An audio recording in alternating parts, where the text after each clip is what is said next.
ਹਮੇਸ਼ਾ ਲਈ इन बच्चों का ध्यान असीं रखना हमेशा।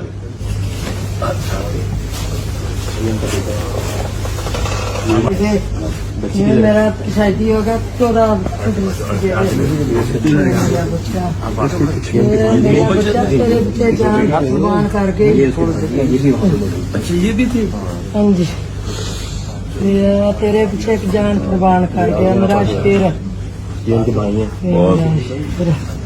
अल्लाह तेन तंदुरुस्ती देवे।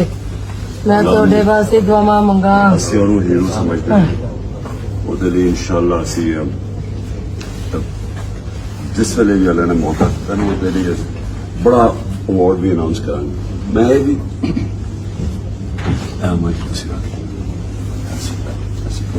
ਹਮੇਸ਼ਾ ਲਈ इन बच्चों का ध्यान असीं रखना हमेशा।